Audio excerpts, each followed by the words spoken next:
Sonic, the heart of your system.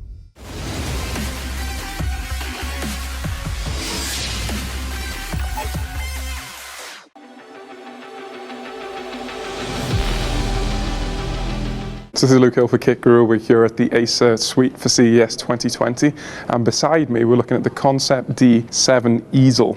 So these two laptops, we've got the one Pro version and then we've got the non-Pro version. They're separated whether you have a Xeon or a Quadro graphics card versus the conventional Core i7 or other Core versions and RTX graphics card. And we're told that the new Core version with 10th gen and higher boost clocks will be coming in the future, so TBC when Intel announces that. So these laptops are clearly designed for CAD and CAM purposes and also kind of graphics design and art. And the key thing here is that they have the Wacom EMR pen, which we have tested out and is pretty fun to use. So clearly you can see the screen is pretty interesting here. And I'm going to do a demonstration. So we can bring the screen, so we can go in conventional laptop mode, of course, and then when you want to whip out your pen and start drawing, you can rotate the screen, so it's far more pleasant to deal with. So rather than writing on a hinged back screen, you can bring it closer to you.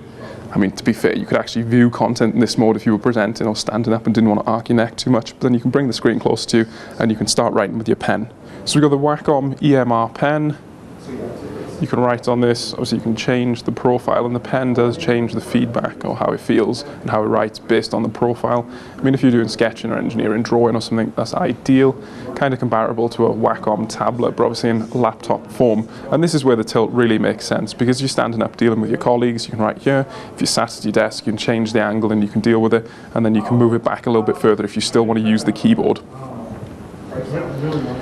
So 4K UHD screen, very high brightness as we can see, so clearly easy to see inside.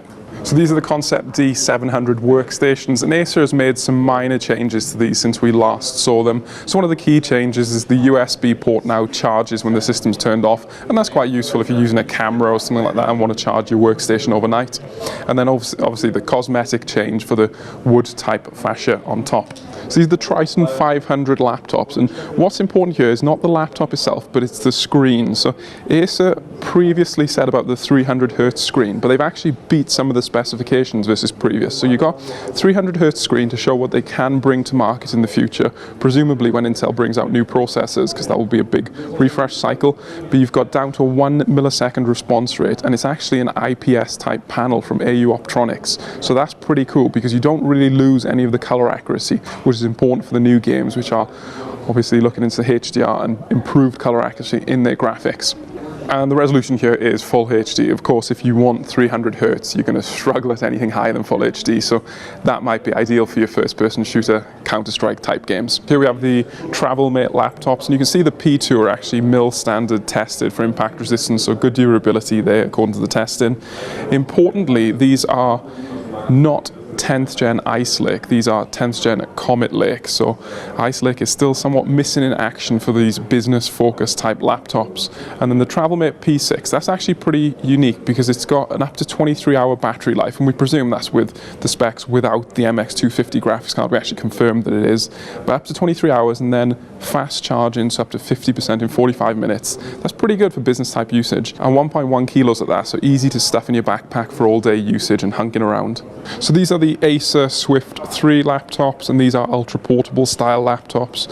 So they come in with a 13.5 inch screen, which is a 3:2 ratio, which we've seen gain in popularity with things like the Microsoft Surface, because these are designed for content creation type usage rather than gaming or media consumption. So that 3:2 ratio is pretty nice to use. Very bright screen, even though we're in this brightly lit room. These using 10th gen Ice Lake processors from Intel, and they are Project Athena devices. So focusing more on the screen, Acer says that we've got a screen to body ratio of just under 84%, which is pretty good. And the laptop itself weighs in at about 1.2 kilos, so quite easy to lift one-handed, and is slim, so you can stuff it into a backpack very, very easily. And if you want to stuff it into the backpack and use it all day, you can get up to 16 hours of battery life. Of course, that depends on what you're doing with it. And moving on to the AMD version, which is kind of comically broken, and I promise you that wasn't us. We didn't drop it. Don't blame Leo, wink wink. No, we didn't. We really didn't break it. So this is the AMD version. So slightly reduced battery life compared to the Intel 10th Gen Ice Lake version, but it's using Ryzen 4000 in up to 4-core form, and it's using a 16:9 Full HD screen here. I should say that the 3x2 screen on the Intel version is 2K. This is Full HD because Acer is gearing this more for media consumption rather than content creation and workstation type usage. Acer also tells us that the AMD version is going to be about €100 cheaper than the Intel version. So we'll have to see how the performance difference stacks up and whether that €100 price difference is justifiable. So we've got the Spin 3 here, 14-inch form factor style personal laptop. And the key thing here is that you've got a hinge, so you can use it in tablet type mode. And if I just quickly move this, you can see the pen being used in tablet type mode.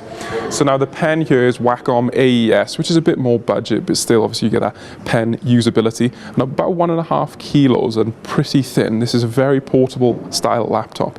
So we've got 10th gen Ice Lake processors, obviously from Intel, and you can see the one on the left has got the i5 G4, so that's Iris Plus, and then the one on the right is slightly cheaper with the i5 G1, so that's standard UHD graphics. Here we have the Spin 5, so these are basically the higher end versions of the Spin 3, and you can see one of the key differences with the 10th gen Ice Lake processor is you're now up to i7 1065 G7, so the Iris Plus higher end graphics, and you've also got the i5 G4 variant. Obviously one of the key differences here is the 3x2 screen ratio that we've seen on some of Acer's other models, and this is a very bright screen. So Leo and I just turned up the brightness and kind of went, wow, that's pretty bright indeed. And the resolution is 2256 by 1504. And again, you get the Wacom, don't know how you pronounce that. Someone mentioned in the comments below. You get the AES active stylus support. This is Luke Hill for Kickaroo, signing off at the ACER suite at CES 2020. Make sure you let us know what you think in the comments below. And if you want to help support us, check out our merch store, buy a cool t-shirt like this. Signing out.